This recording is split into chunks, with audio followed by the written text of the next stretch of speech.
live. We are about to go live. We will be live. 1 minute, 25 seconds. We're about to go live. 1 minute and 20 seconds. 1 minute and 18 seconds. 1 minute and 15 seconds. The show is about to start in 1 minute and 10 seconds. Are being held. 1 minute and 5 seconds. 1 minute and 4 seconds. 1 minute and 1 second. 1 minute until the show starts, people. Get ready. 55 seconds. We have 51 seconds until the show starts. Now it's 48 seconds until the show starts. 45 seconds until the show starts. Get ready. 40 seconds until the show starts. 38 seconds. 36 seconds. 34 seconds. 33 seconds. 32 seconds. 31 seconds. 30. 29. 28. Research. We're making it possible. 24. 23. 22. 21. 20. 19. 18. 17. 16. We are about to go live. It is Wednesday, July 30th.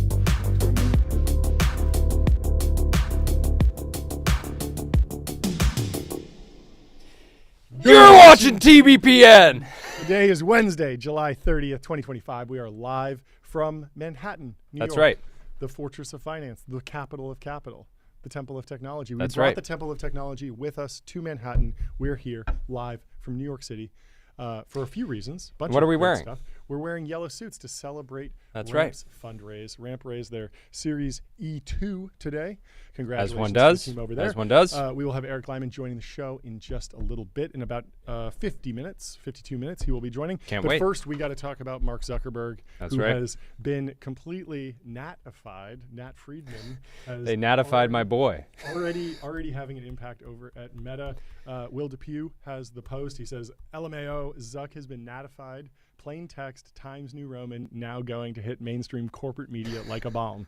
And this is from Mark Zuckerberg's announcement of his a little bit more into his strategy and product strategy with superintelligence. For everyone. For everyone, It's going potentially. to be personal. It's going to be personal. It's going to be a personal thing. So he says personal superintelligence in an H1, clearly HTML tag.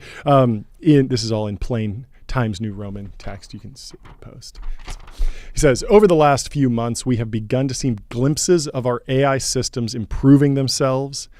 The improvement is slow for now, but undeniable. Developing superintelligence is now in sight. And that's kind of the breaking news. This was like when we talked to DJ CO over at Neuralink, and they said we are starting to see glimpses of superhuman powers from Neuralink patients. And we kind of were so in the midst of the conversation that we kind of missed that scoop. But a lot of these tech companies are It reminds me of the starting Buzz Lightyear meme where it's like everyone is saying superintelligence is now in sight. Yes. I mean, the question is like it immediately asks like, okay, what does that mean? Because superintelligence broadly, it in some ways it means like higher IQ than any human, but also this idea of it's self-improving. Like that is the definition of superintelligence in many realms. And so the question is like, what was this glimpse? Is this because you can make the argument that using AI to write code at a foundation model lab is superintelligence, even if there's still a human in the loop? Yep. Do you have to take the human completely out of the loop? And then what is the prompt? Because if the prompt is just go fix this one little bug and it does it agentically and no one touches it, that's different from the prompt being like, improve the system. Or never having to prompt it at all. Yes. Yeah, exactly. Because you've given it this plan of just it's agentically, proactively it just wants to improve itself. Improving itself. Yeah. And then there's also kind of like how nobody has to tell you to bench press on Mondays. And the flip side is like you can like some of the algorithms for reinforcement learning feel like they are self-improvement because you are not laying down a specific, there are emergent qualities where like when they trained GPT 4.5, it doesn't feel like that was RL'd on 4chan green texts. And yet it gained the ability to do that and make them funny. And it wasn't necessarily a like a stated goal. And so you could imagine that that's an example of this, but all of these are kind of squishy definitions, but it's certainly a good rallying cry that we're on the cusp of this. And many of the Foundation Model Lab founders and leaders have been kind of like teasing this and discussing how much have we seen here. But I think everyone would want more concrete evidence. Zuck put out a video on, I'm sure it was on Instagram and Threads and Facebook and everywhere else, but the video took an interesting angle. He basically was like, other players in the industry want to automate all valuable work. Yep. And his message was effectively, we want to give super intelligence to the people. Yeah. And so Zuck is, he's finding his wedge into the market. And he kind of did that with Instagram and Facebook in some ways, in the sense that like he gave everyone a printing press.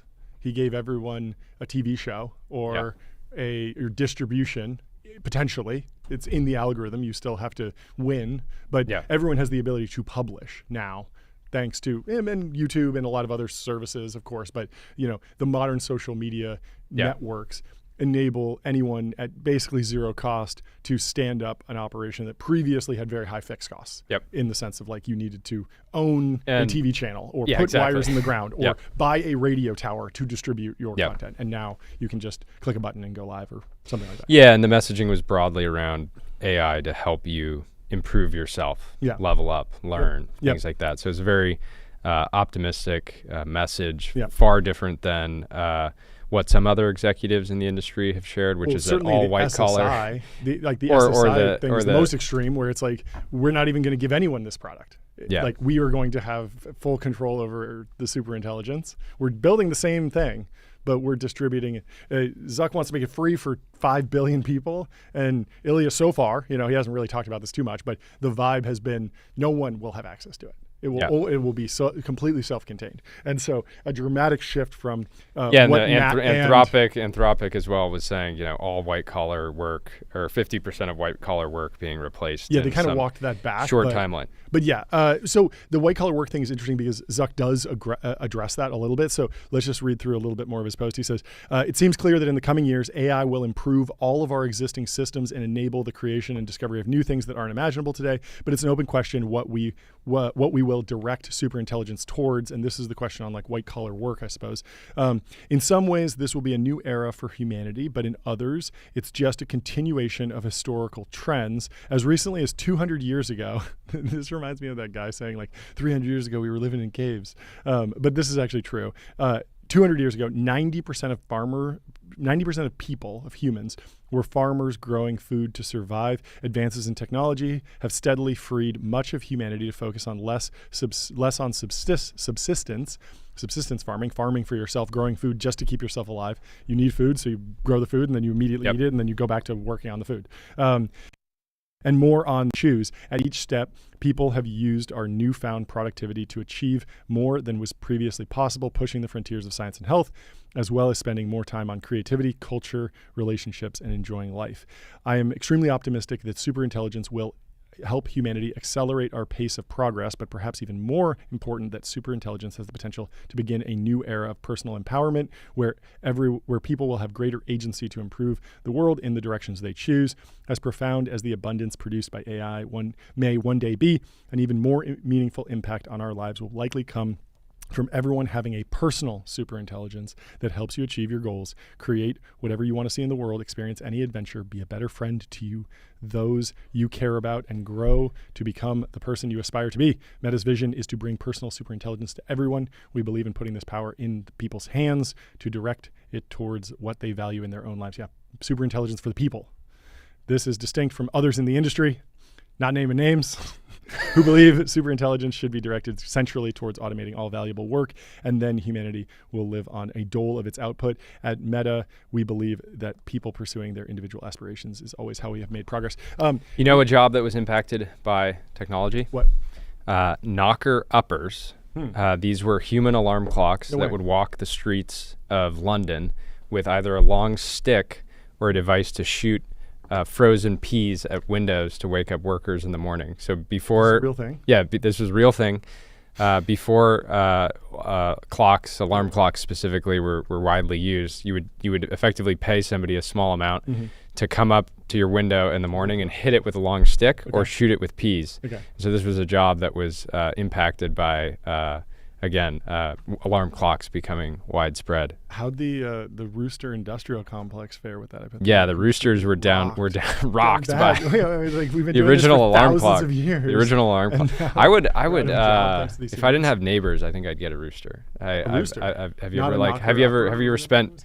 Yeah, they were called knocker uppers. Have you ever Yes, one of my stayed at a neighbors farm? found a chicken and accidentally got a rooster. Yeah, that happens. It was fine. It wasn't that big of a deal. I wake up pretty early. No, it's nice as an adult. Yeah. You're like somewhere around 5 a.m. it starts making noise. Yeah. It's kind of a nice noise. No, I get up earlier. I wake the rooster up. I get up. John wakes up the rooster. Rooster. You walk out in your yellow in your ramp suit. I'm peas at the rooster. In your ramp suit, just.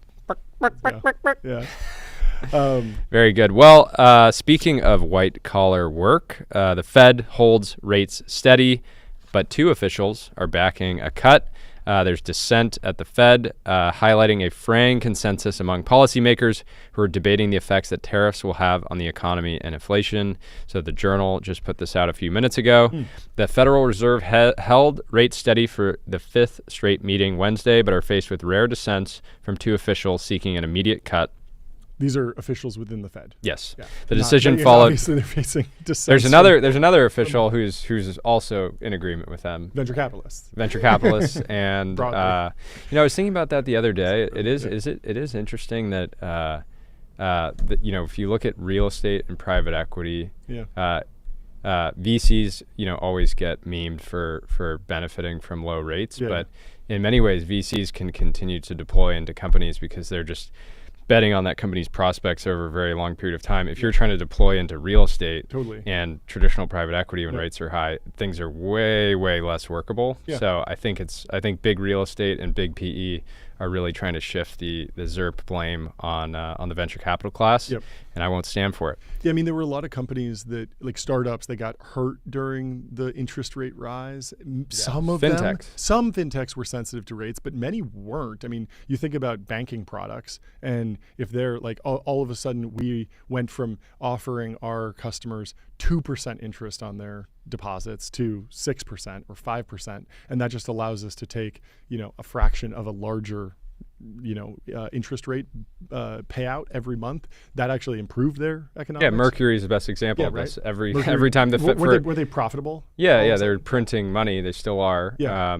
And every time the Fed would hold a meeting, their revenue would basically go up immediately with they didn't need to hire new people. It's just default based on the Fed funds rate. So that kind of it hurt some of the fintechs, it helped some of the fintechs. Yeah. And then a lot of just the normal software companies were completely unaffected, sort of broadly. Loosely affected because maybe VCs couldn't raise their next fund. Yeah, but it was very diffuse, as opposed to we know examples of people who started real estate roll-up plays, bought a bunch of facilities, got variable interest loans on them, and are now producing 1% yield. Yeah, exactly. And then when the interest rates went up, their mortgage payments on all those assets went through the roof. Yeah. And all of a sudden they were upside down on all of their economics. So very rough. Yeah, if you went heavy into SF real estate in 2018, 2019, 2020 on variable rate loans, you just have gotten absolutely even cooked. The meme of buy a boring business. That's the example I'm thinking of. Is okay, you bought a boring business that cash flows $1 million a year, but you bought it such that you have $500,000 of that cash flow was going to service the debt that you used to buy the asset, and then all of a sudden your interest payment on that loan doubles. Then you're not making any net profit all of a sudden, and that really puts you out. So Fed officials maintain their benchmark policy rate in a range between 4.25% and 4.5% as they weighed how importers, retailers, and consumers will split the costs of bigger gong hits. Cost of higher duties on imports.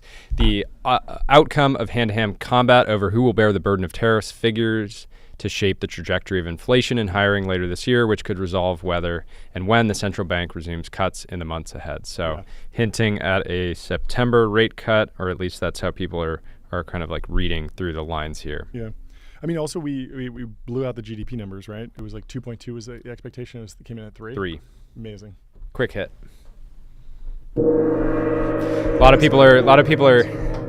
Yeah, we got a new gong here in the great city of New York. Okay, I want to go back to the personal superintelligence thing for a little bit with Zuck. So this is distinct from others in the industry who believe superintelligence should be directed centrally towards automating all valuable work. It feels like maybe a shot at SSI or Anthropic or OpenAI, but I feel like I've noticed that Sam Altman is. Yeah, maybe, is they're turning down Zuck's $1 billion offers, which we'll get Allegedly. to. But the interesting thing there is that I feel like Sam Altman's been sort of pivoting his rhetoric around this, and he said something similar recently where I think it was in the Soft Singularity. He said in that blog post, he said something similar to, as recently as 200 years ago, 90% of people were farmers. And his point was, if you went back in time and you showed a subsistence farmer in the year 1800, hey, there are these people, like, let me take you on a tour of the modern economy. Here's someone whose job is email. Yeah, that's like 100 years from now, we're gonna look back and be like, why were they doing email? Everybody that went to school became an email professional. It's like, yeah, or like calendaring or phone calls. I mean, wait, they had to use the computer? Yeah, they had why? to type, they had to physically hit the buttons? Why didn't the robots just do that? Yeah. Right? Why do you need key if it's a machine, why do you need to hit? Yeah, and it's scary because it's like, okay, well, like, if I'm not doing that, am I doing anything? I like my email job. Yeah. My email job is directly tied to my self-worth. Yeah, and my income. Subsistence. I'm a subsistence emailer. Yeah. And it's the same thing if you went back and said to somebody in 1800, hey, you're growing food, but in the future you won't have a job as a farmer. They'd be like, well, then I'm screwed, right? Like I'm done for. And it's like, no, you'll have an email job. You'll be able to do email all day. But we need to debate more about like what this actual product looks like, because we were talking about that earlier. And I have a post from Brad Lightcap saying at OpenAI saying, learning is the most common ChatGPT use case by far. We have heard a lot from students.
Like we know that when they're charging you $20 or $200 a month because it's expensive. And we were talking to George Hotz about this, and he was saying like they're losing money on me just because of the inference cost. Yeah, Claude came out yesterday and said one person was costing them tens of thousands of dollars a month on their $200 a month plan. Exactly. There was also Sam is projecting to spend $35 billion on inference and $55 billion on training models between 2025 and 2027. So that I'm less worried about the training model. I see that as CapEx. I'm more thinking about the total inference cost right now across all the major labs. Like it's got to be in the billions. It's probably not in the hundreds of billions. If you look at how much OpenAI and Anthropic have raised and how much they're burning, a lot of that goes towards salaries. But if you just look at the actual inference cost, it feels like Mark Zuckerberg could eat that cost for a long time. Yeah. And then if he wants to keep it free, there's the very logical path, which is ads. He already has the most robust, most targeted ad network, and he can bring all those ads in and start monetizing those users. And so the more you're using, the more ads you see. It's perfectly aligned. It's an auction. And so someone who's doing low economically valuable work will see like cheaper ads. It's perfectly price discriminated. So I don't see Meta as having problem like scaling inference and keeping it free. The questions we're going back and forth. The questions I have are that wasn't exactly answered here. Although reading between the lines, it's maybe less important. It sounds like a shift in strategy, but when I read that announcement, I don't think, oh, they're going to go heavy into open source. Like that doesn't scream. That's a good point. That doesn't scream. We want to be the number one open source model. They Yep. might still, Yep. but this feels more like an application play to me. Yep. The areas that you can imagine Zuck wants to dominate in are in create the action of creation. So content creation. Yep. It heavily ties into the Meta ecosystem already. Their business is dependent on billions of people globally creating content all day long, some professionally, some recreationally, but all of those people he wants to serve there. The knowledge kind of learning, I think he's signaling here that he cares about. He clearly understands that ChatGPT has incredible PMF around just like learning, understanding the world, etc. Yep.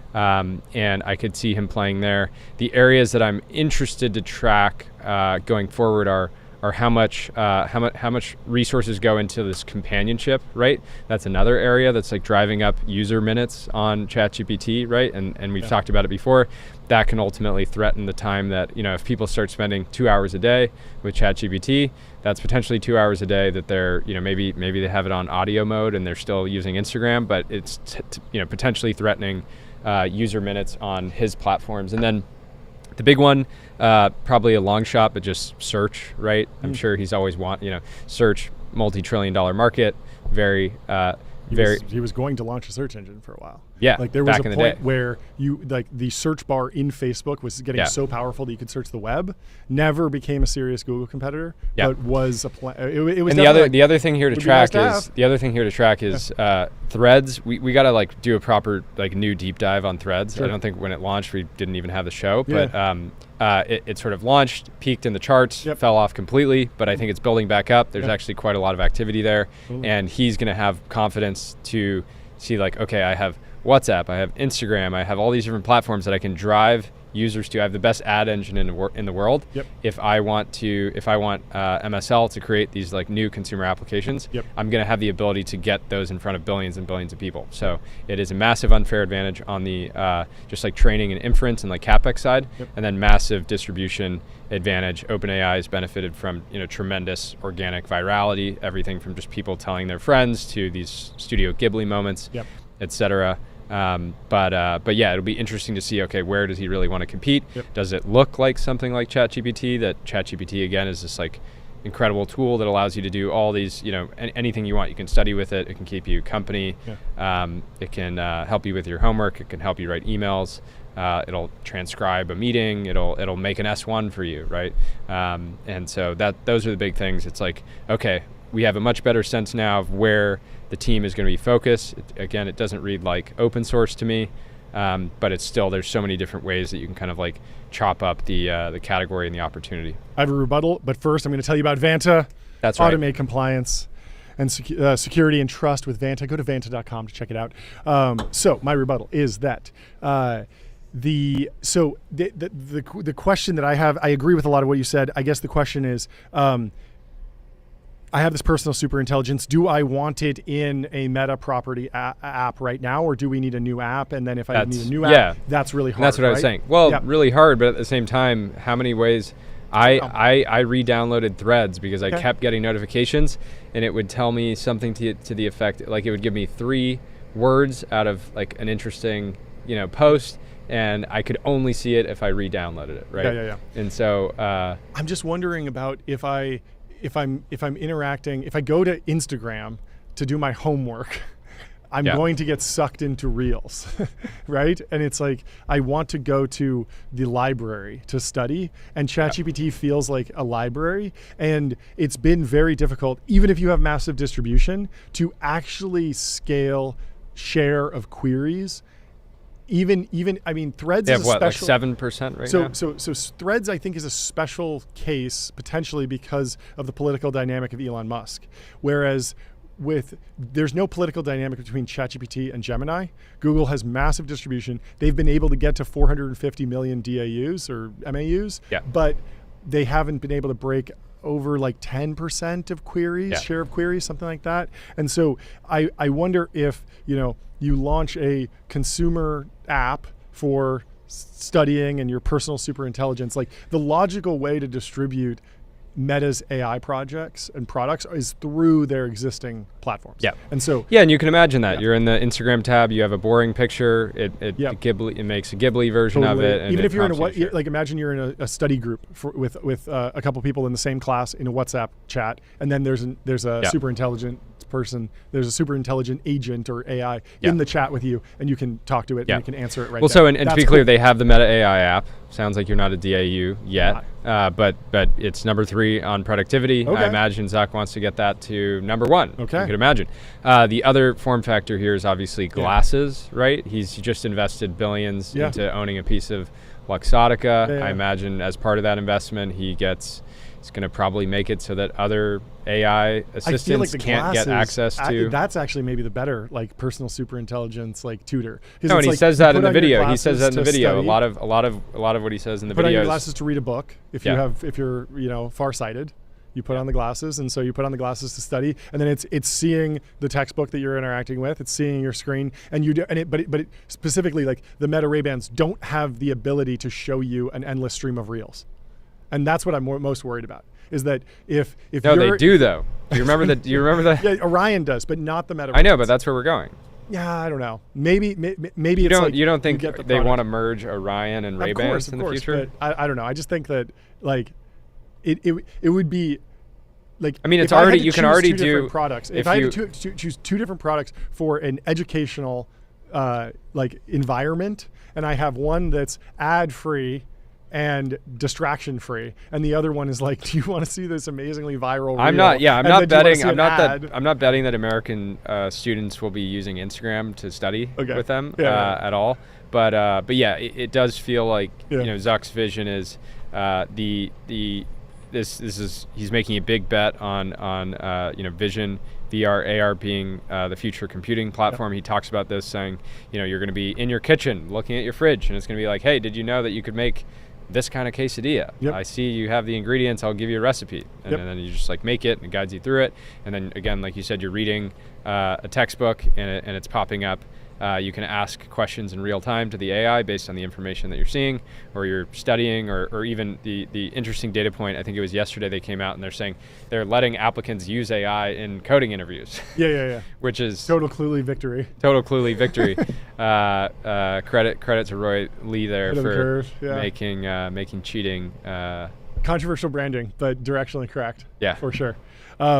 Well, let's go into the potentially bigger bottleneck for superintelligence at MSL. But first, let me tell you about Linear. Meet the system for modern software development. Linear is a purpose-built tool for planning and building products.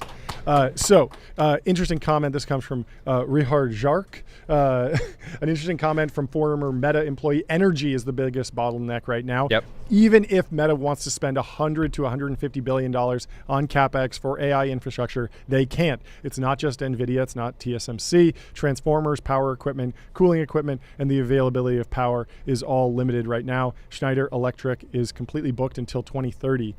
Even if you have the money, you can't spend it. And this is from... Oh, this is a screenshot from like a GLG call or a Tegas call or something. He won't... So is he serious? It must be AlphaSense or something like that.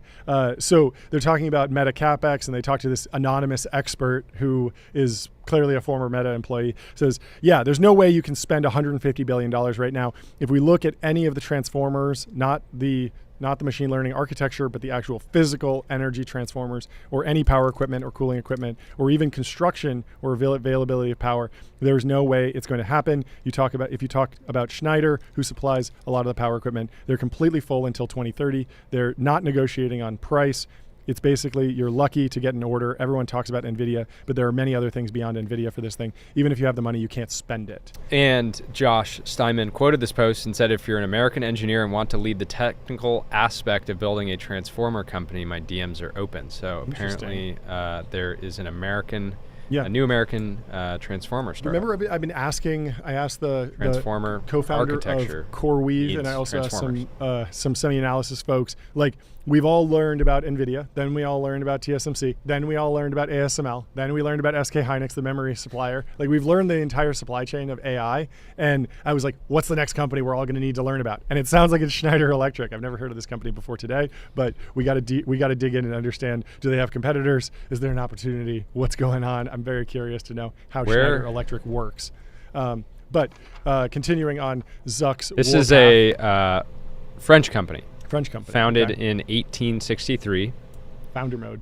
So they're, I don't think they're still going to be hard to be in founder mode if you got started back in the 1800s, but they did about $36 billion in 2023. So massive company. What's the market cap? 137 billion euros. Okay. So I don't know. That's like what, $1 billion USD? $50. Anyway, Will Depew says the bigger story is not that Zuck is giving out $400 million offers. It's that people are turning them down. What might that mean? Of course, Will works at OpenAI. Not conflicted at all. Not conflicted at all. Zuck is targeting Mira's Lab thinking machines with offers between 200 to 500 million made to a quarter of their team, and won over $1 billion, and not a single person has taken the offer. And there's some people going back and forth on like what that means. Maybe you just believe in the mission and you already have 1% of the company and you think it's going to be worth a couple $100 billion, so you're like, yeah, I'll just wait and deliver on this and I think we're going to win. You could also not want to go work at a big company. There are a variety also of if you've worked in AI for the last 4 years as a top researcher and you're not worth at least 50 million by now, like what are you doing? Yeah, a lot of the thinking machines folks, like the reason people speak so highly of them is that they were at other foundation great labs early on and probably got big stock grants that have grown a ton. But they've been able to get liquidity against, and this is I mean, there's so much information warfare happening right now, right? There's so many different incentives for people to say, oh, it was this offer and they turned it down, or there was no offer made, or it was, somebody from Meta was chiming in and saying like, we made a few offers, one was big, but there's a lot of misinformation here. The real problem is that there aren't bull market and misinformation. For sure. The real problem is that there aren't enough luxury goods. Like if Zuck really wants to make people bite at $1 billion offer, like what's the difference between making $100 million a year and making $1 billion? It's like, what are you going to buy? Yeah, maybe a boat, but he should start a new watch company, a higher end Richard Mille. That's right. $5 million entry point. I think you're onto something. Need a hypercar company that starts at $75 million. You should just buy the top 5. Somehow I don't think this stuff appeals to AI researchers. Yeah. I don't see a lot of them. They're immune. They're immune. Flex culture. Yeah. I mean, also if they're super AGI pilled, like they just are like, what's the value of money in a couple of years? Who knows? We're going to be in a completely different economy. There's a whole bunch of different reasons, but maybe they like the team. Yeah. The other thing is, I think many people will be uniquely motivated by winning and challenges, and then having a, do you want to be one of the top 5 people at thinking machines, or do you want to be the number 30, the 35th, researcher at a bigger organization? A lot of people want to have that. There's also been impact. So much like mimetic warfare around this, where like if you take the offer, you're instantly branded as a mercenary forever, and like, you can never be seen as a missionary. And I was getting some notes from a few people about. So we released the Metis list, a collection of top AI, a loose collection of top AI researchers yesterday. Cool people. It's just a bunch of cool people. Alan Turing, people were pissed that he was included. They said George he fell off. Was underrated. Founder of Boolean Law. But yeah, there was some. I was getting some interesting notes around a handful of people in the top 25, saying this person was kicked off of every team that they've ever worked on, which is funny. They got to be way lower. They shouldn't even be on the list. So. Anyway, it was all in good fun. We love everyone on that list and many more. And we're going to expand it and add to it and have more fun with it, hopefully. Eventually, everybody will be a researcher. And the other thing is Elon came out yesterday, right after we published the Metis list, saying they don't have any researchers anymore. Engineers. Everybody's engineers. I think it's a good framing. I think it's very possible that some researchers want to self-identify as engineers. And if you're an engineer, I think it's cool to all be in the same bucket, and so I think that can make a lot of sense for XAI's culture. Well, whether you're a researcher or an engineer, you got to get on Graphite. Code review for the age of AI. Graphite helps teams on GitHub ship higher quality software faster. It is an interesting debate about are we in an age of research or engineering at this point, and it feels like Elon is the master of engineering and is rarely trying to come up with like infrastructure. Infrastructure. He's rarely trying to come up with like the completely novel new science. But he believes that Grok at a certain point will be able to do that. But if you see how fast he's going for the greatest feats of engineering, and that's the culture is like engineering. Yeah, he's like, I started a research nonprofit almost a decade ago called OpenAI. Yeah. I'm over research. I'm engineering. I'm doing engineering now. Anyway, let's read through Ben Thompson's analysis of the Figma S1, the Figma OS, and Figma's AI potential. Finally, of course, in Manhattan for Figma's IPO tomorrow. We're very excited about that. We will be live from NYSE, the New York Stock Exchange. Yes. Cannot wait. So Bloomberg has a story here. Figma's initial public offering is approaching 40 times oversubscribed, according to people familiar with the matter. Is that good? The design and collaboration software. We'll have to ask everyone tomorrow if it's good. Should they get the same revenue multiple as how oversubscribed they are? It could be the year's most in-demand listing. The company is guiding prospective investors at its IPO, which could raise as much as $1.2 billion, is expected to price above the marketed range. The people said the San Francisco-based firm and some investors are offering 36.9 million shares at $30 to $32 per share after increasing the range Monday from $25 to $28 each. Order taking is expected to end at noon on Tuesday in New York. Bloomberg News has reported oversubscription refers to when the number of orders for shares in the IPO exceeds shares that were originally offered. And so lot of demand for Figma shares, which makes sense. It has been one of the most in-demand secondary helps you think bigger and build faster. That's right. It helps design and development teams build great products together. What's not to like? Nothing like mixing an ad into, at least this is Ben Thompson's analysis, right? So Ben Thompson is not sponsored by Figma. No, he's not. Yet. So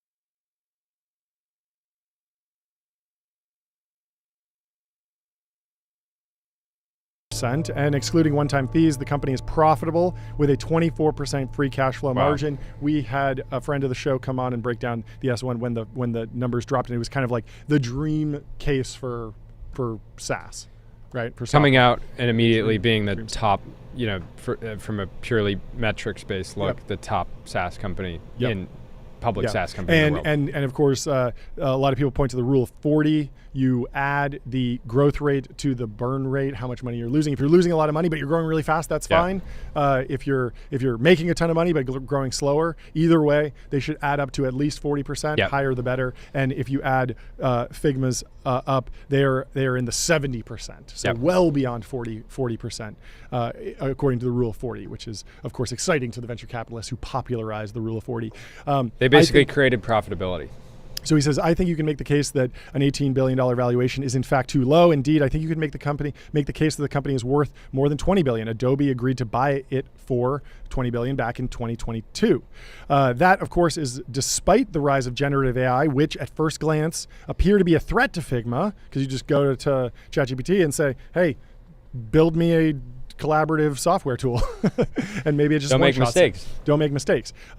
But he says, I would go in the other direction. Generative AI and the opportunity it represents is exactly why Figma should go public, as Field strongly suggests, and get ready to be acquisitive.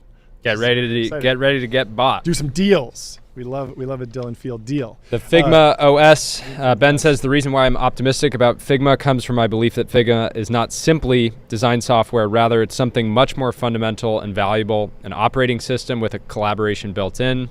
Here is how I explained Figma back when Adobe tried to acquire them. Forgive the long excerpt, he says, but it really is the point as far as my optimism about Figma is concerned. He says, here it is important to note that Figma's most prominent victim to date has not been Adobe, but rather Sketch. The explosion in apps led to a growing market for product and design Product design and development, as designers needed to lay out a whole host of different app views, and developers needed to know what exactly the designers wanted them to build. Photoshop and Illustrator, which were primarily focused on the creation and editing of single files, were the completely wrong tools for the job. Sketch, which was released in 2010 as a Mac OS app and is still Mac OS only, although it now includes the ability to view files on the web, completely took the category by storm.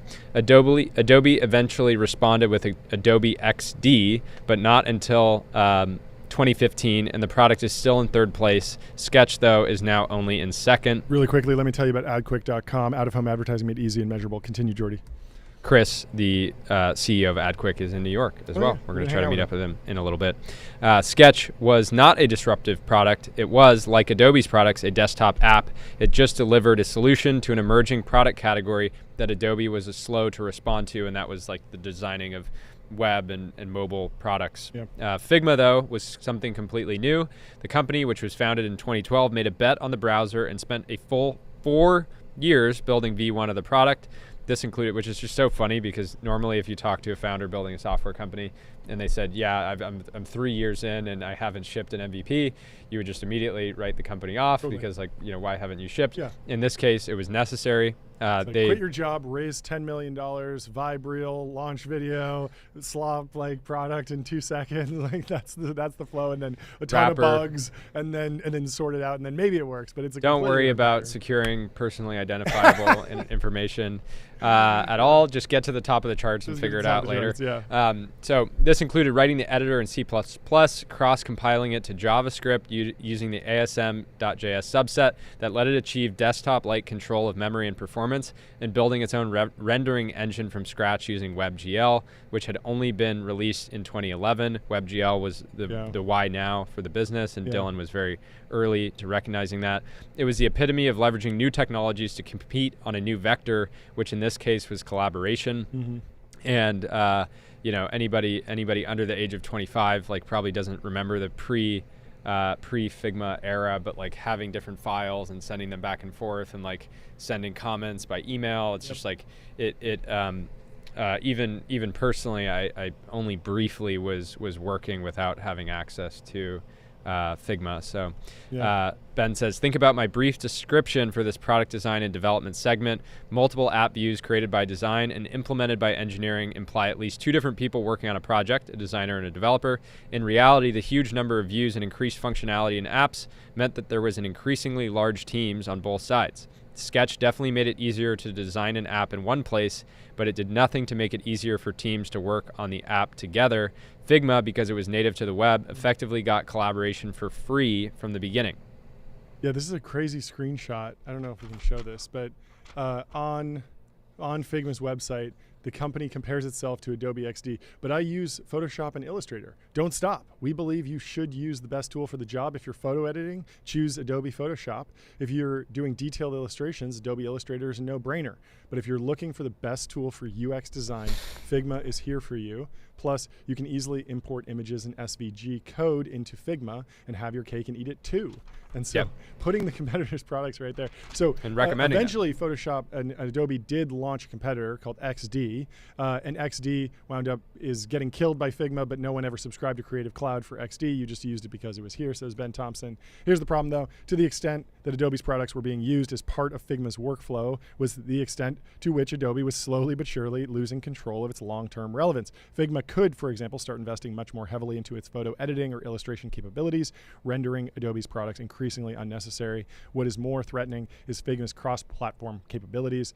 Third-party developers can build plugins for Figma that make it possible to easily add the sort of editing capabilities. So regulators blocked the Adobe deal, and Ben Thompson says he thinks it was correct. The regulators got it correct that time, and based on the run that Figma's been on ever since, it seems like it could be a win for them as well. And it's interesting because a lot of people, roller coaster for the team. And Figma, I think during the acquisition process, clearly didn't have the insane urgency to launch new products because they thought they were going to Adobe and would be part of an organization with a bunch of different individual apps, and watching how they reacted after it was blocked and then came and just started shipping like crazy. And so the FTC has gone after some mergers that have made no sense. Like I believe they blocked like Roomba.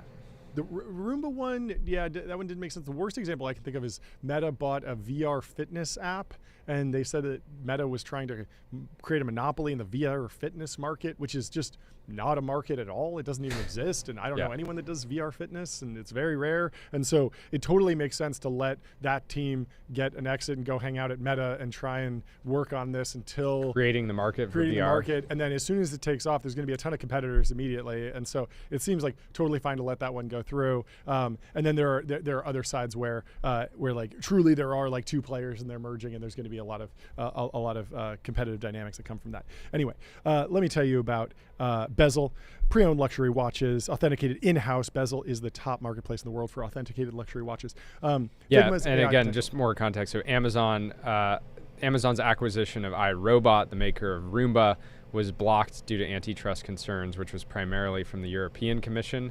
They were worried about a monopoly in home robotics, I guess, and the CEO ended up just resigning. What's interesting is like the robotic vacuum market is extremely competitive because of a lot of the Chinese companies, Eufy, and there's a few others. Like it is definitely not as much of like it feels like a lot less of a sticky product, because yes, it maps your home and it's supposed to learn, but really if you move to a new place and you get a different robot vacuum cleaner, like you're pretty much good after a day. You're not like, oh, I can't get out of the Roomba ecosystem.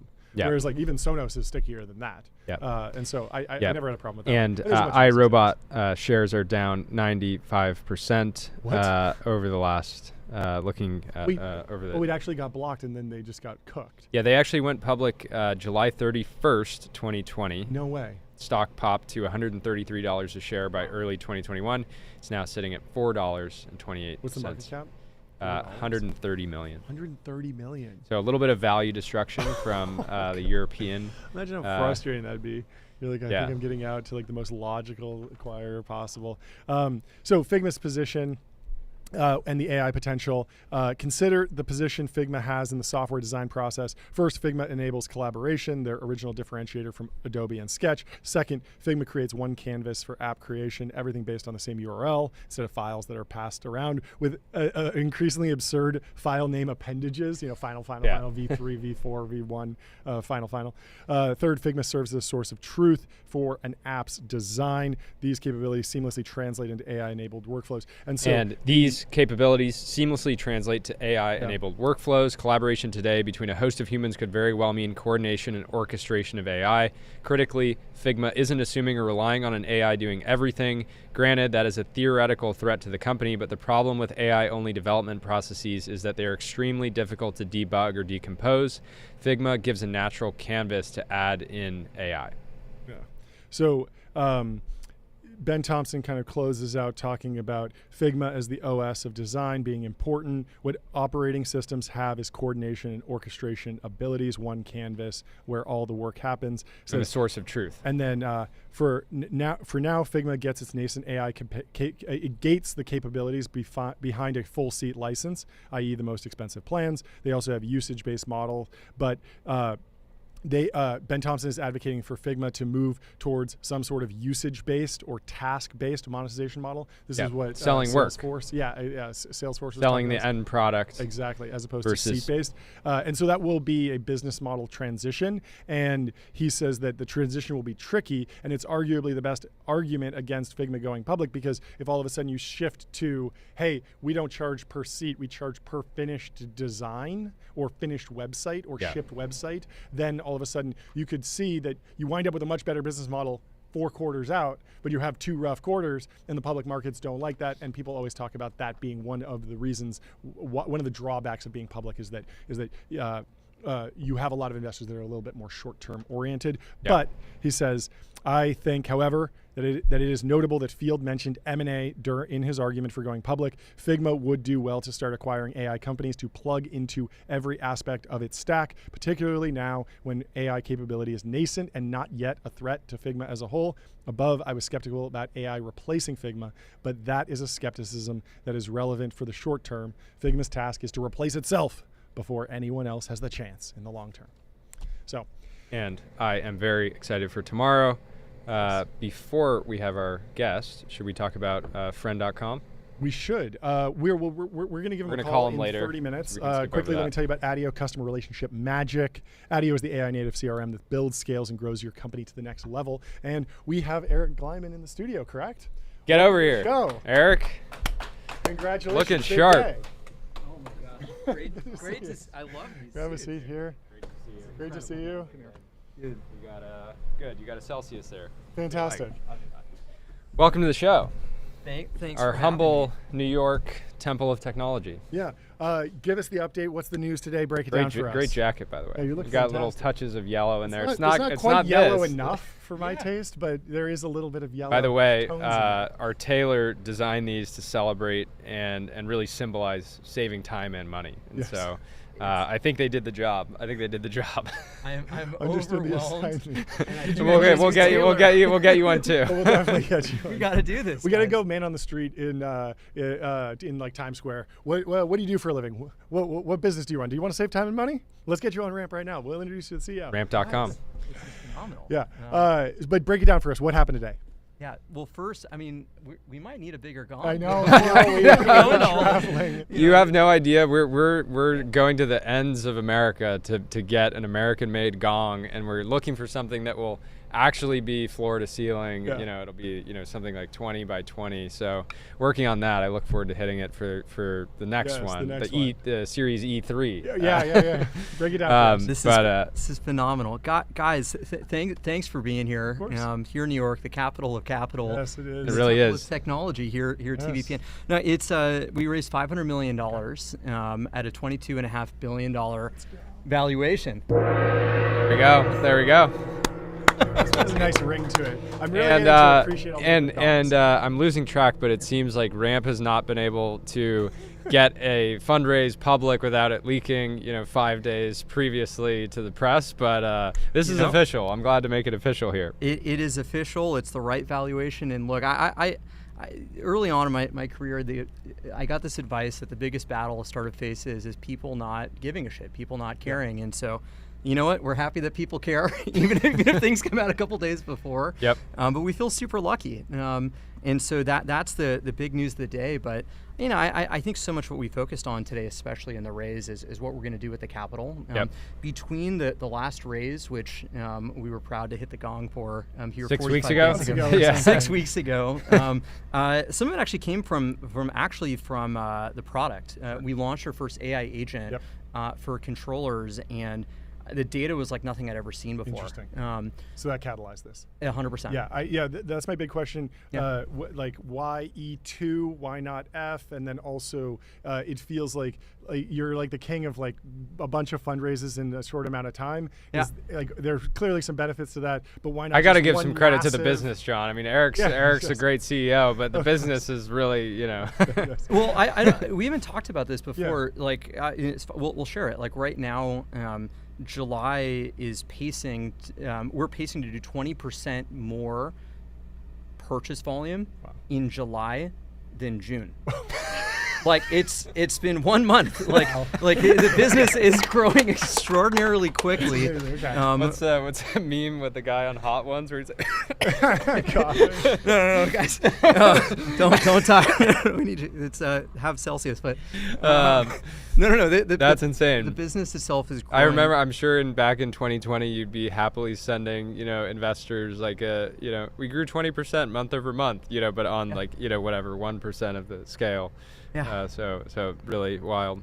Yeah, I guess like the bigger like meta question is just like there's a world where you stack a bunch of these wins into the mega deck and then just do like one massive fundraise every 18 months. There's this meme of like fundraising is a distraction. The CEO should be out there working with customers, improving the product. Obviously you're doing that, but how do you do these back-to-back fundraisers without them being distracting? I know you have a big team now, but like what goes into the decision to do like it? I don't know if they're even smaller, but just like more frequent fundraisers, because that feels like something that's unique to your company. Yeah, for sure. So one, it's sort of a funny thing, but people, I actually didn't understand this before in the startup world. Like, what is a Series A or a B or a E2 really? We talked to somebody who did a $55 million seed round. Yeah, and then you'll talk. And to we pressed them. We were like, "Is this for marketing? Like, you're still going to get the expectation will be that you perform at like at the Series B level if based on. If I walk around that company, it's going to feel like a Series B company. I almost think like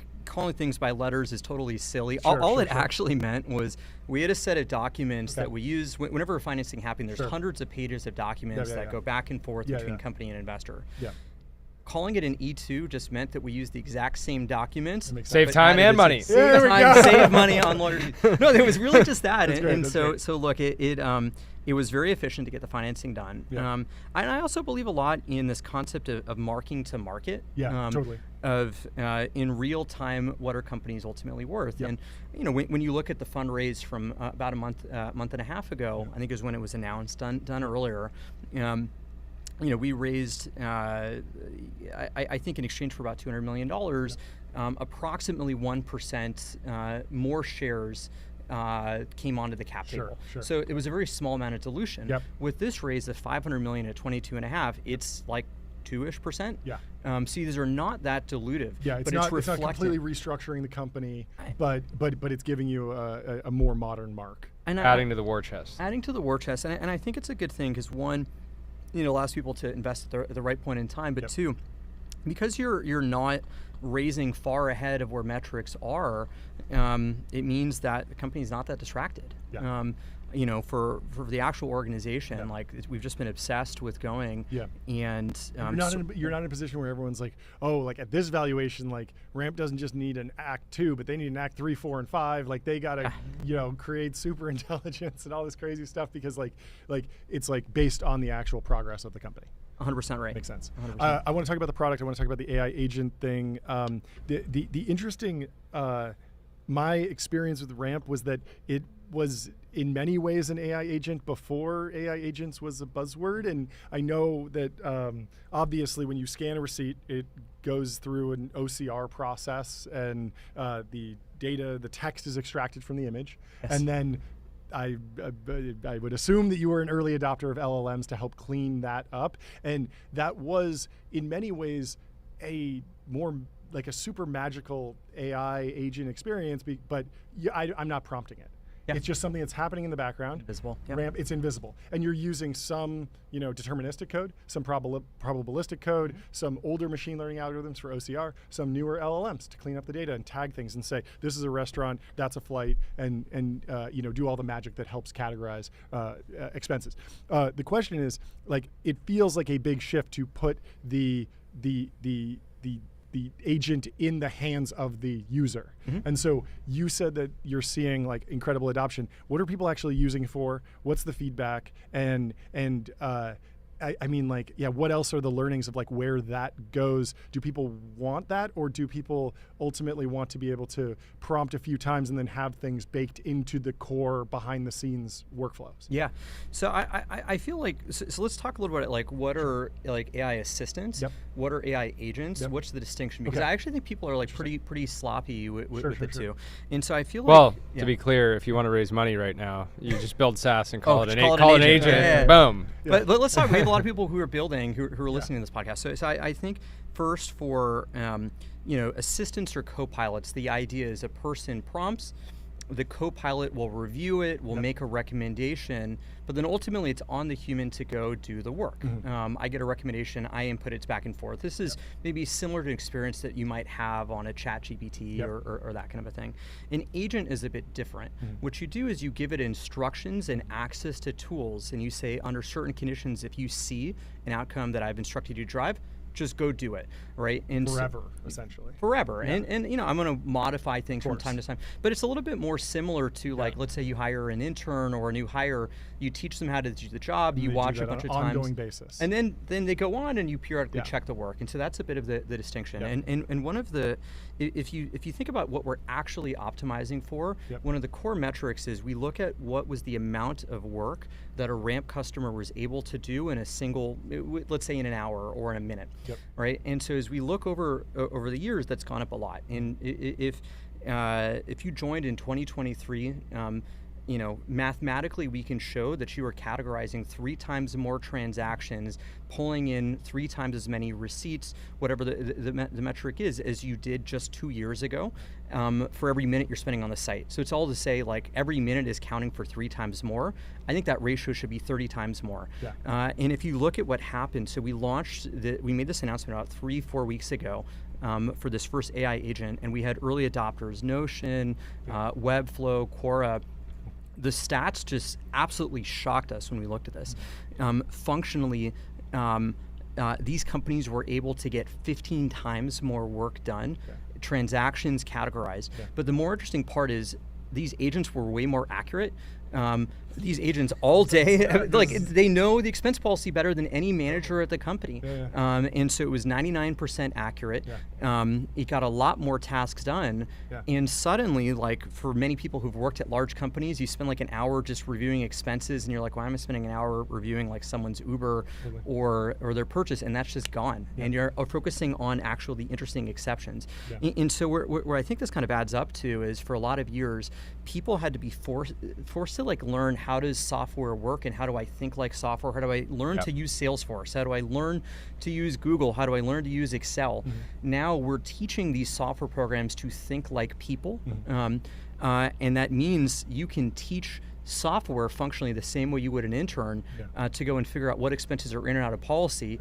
And that very avid software that doesn't take breaks, doesn't take holidays, that is obsessed over every deal of your expense policy can catch when your policy it's online if you need to talk to it at you're on a work therapy. trip and you need to therapy. But I was gonna say you don't, if you can avoid messaging somebody on the weekend to ask if something's in or out of policy, it's like it benefits everybody.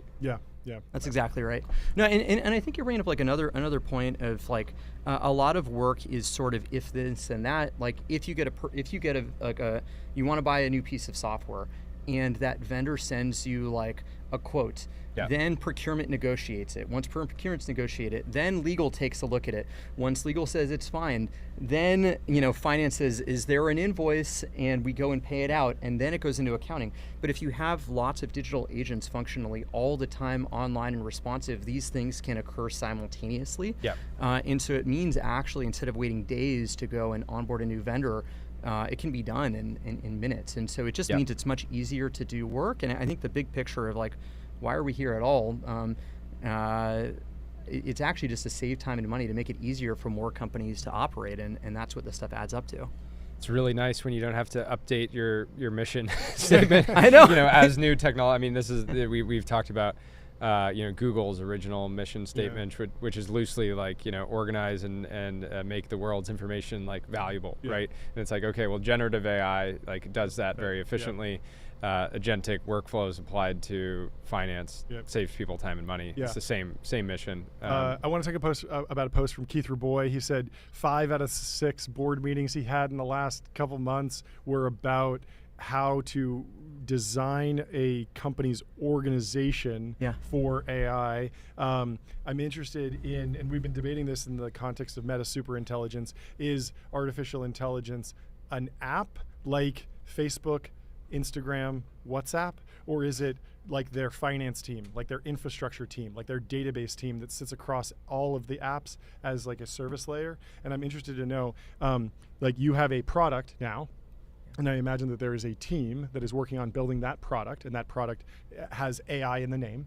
But then I imagine that every single person, from designers to engineers to the ops people, are using artificial intelligence in their day-to-day. And I'm wondering if you're seeing a new like cross-functional team develop, or how you're thinking through that that trade-off of like horizontal versus vertical, maybe both teams in just terms of running a high performance organization.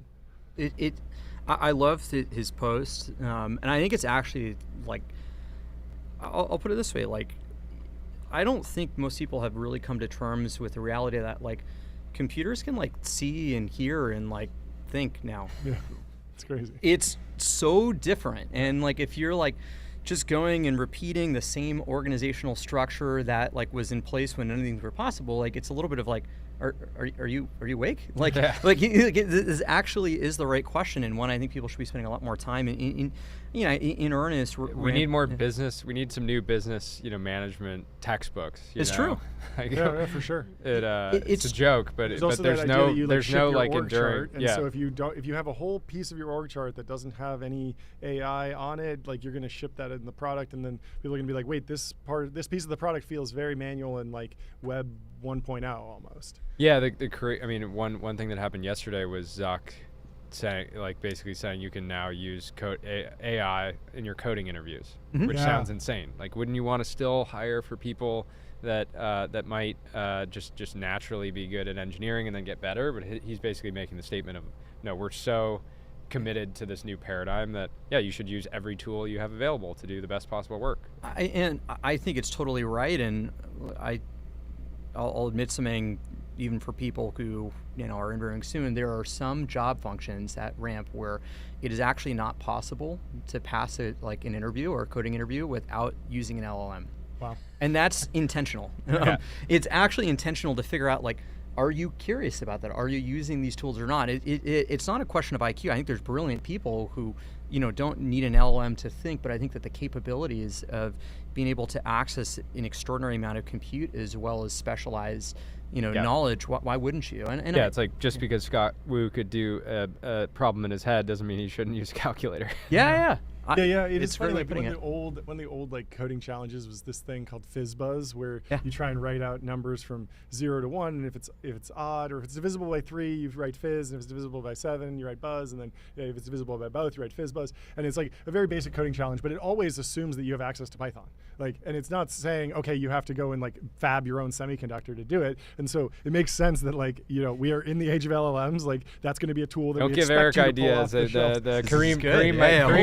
Kareem might start requiring the engineering team. You're going to have to be able to set up your own semi-fab in order to write it out in binary with a pen and paper. Be, engineering with your own silicon. Yeah. One interesting thing. We've talked a lot about this like Move 37 concept. Lee Sedol, the Google DeepMind challenge, they beat Lee Sedol, and in Move 37, it was like this moment of like true inspiration where AlphaGo put a piece on the board that was so unexpected. Lee Sedol stood up, went outside, smoked a cigarette, and was like, had his mind blown, right? And we've had moments like that. Maybe the Studio Ghibli moment is this, like we've had passing the Turing test, but there's also been plenty of areas that feel more intractable in terms of artificial intelligence, and it feels like if you are like with the latest IMO, problem 6 was this combinatorics problem that I don't understand, but neither does OpenAI or Google apparently. So we're basically the same. But my question is like with the AI agents product, are there things that you see modern CFOs do? Like, what is the humanity's last exam, the intractable problem, the most elegant, beautiful thing that a CFO can do that feels like, oh, this is going to be something that's happening and requires like the human touch for a very, very long time? I think my immediate thought, to give you some time to think, is it feels like AI today is really good at doing the work that like a management consultant could do. So you can like tell them like, I run this type of business, like make me a marketing plan or come up with 5 ideas for marketing strategies in Q4. And it will create like a great report. It'll look great. It'll have maybe some decent ideas. And yet it still feels like to do truly exceptional work. Yeah. Like Monday, like the 3 of us spent like a couple hours talking about some campaign and like debating it and all these different points, and it's like we could have had AI in the mix there, but you could imagine to be tossing in ideas that were kind of maybe random and maybe something helpful, but it was still like you just like people needed to just like sit there and just like hash it out, and it feels like that's like do the work to like do analysis, create reports, when it comes to like actual knowledge work. Yeah. But anyways, I don't know what your thought is. I love this line of questioning, and I think it's going to get super interesting, especially as AI is going from a primarily academic tool, and also in some ways I feel like it's jumped into software engineering in part because software engineers know what it is to code, and they're working with AI, and so they have good taste, and there's these great feedback loops, and so it's happening there sooner, but it's starting to make it into general business logic, finance, everything. Sure. I think a good place to start, if you just want to decompose the problem, is like, what is the job of finance actually? Yeah. What is it? And I think if you were to just really simplifying it down, it's, in my view, some subset of, you're going to define a set of rules that govern who is able to spend what, under what circumstances, what are the controls you have in place. Mm-hmm. Once activity has occurred, you've spent money, things are coming in, how do you record that activity accurately, close your books? And then, based on what occurred, how do you goal seek to more profitability, more growth, more cash flow, whatever thing you're going to try to do. Yeah. That's about it. Yeah. And if you really kind of simplify it, it's just a set of rules and algorithms. Yeah. These systems, one, they're incredibly complicated to do each of those things. And so I actually think like brilliant people have, over the last 50, 100 years, been reduced to like, I don't know, in some cases, like tabulators, just calculating things, or like downloading the same spreadsheet over and over, or matching the receipts and doing like very low level tasks and only doing a little bit, after you finally look. A great example is like when any like TV show about business. Yeah. It's like you look at like The Office. All of this, was any real work done? Like you didn't. Was there any? You don't really. Do you remember a time when they were maybe once or twice they called a customer or they did a customer meeting? But outside of that, it's like thousands of hours of just like they're doing business, but they're not like, are they really getting anything done? And so I think the point you're making is like how much of the work that we do should be the work that we're doing. Yeah. I think you nailed it. Like I think so much of work is very mechanical, and it's. We want finance to be forward thinking and strategic, but the reality of a lot of finance is looking backward. I think that's, I think that the strategic thing is really key. Like Tyler Cowen would say that like relationships are very lindy and going to stick around for a long time, trust building, that type of stuff. But Ben Thompson dumped some sort of 10Q into ChatGPT and said like, make me a Ben Thompson style article, and it did some of it, but it didn't have uncanny. It didn't have like the actual strategic insights and the storytelling that can actually like marshal the proper resources. And I feel like that's in many ways the job of CFO. It's risk taking, it's deciding the right strategy for the situation, and it seems like the frontier models are not quite there yet. You nailed it, and I think that when I think about the next set of years, so we with the fundraise, we tried to lay out of like, we're seeing glimmers of like this whole industry is going to get rewritten. Yeah.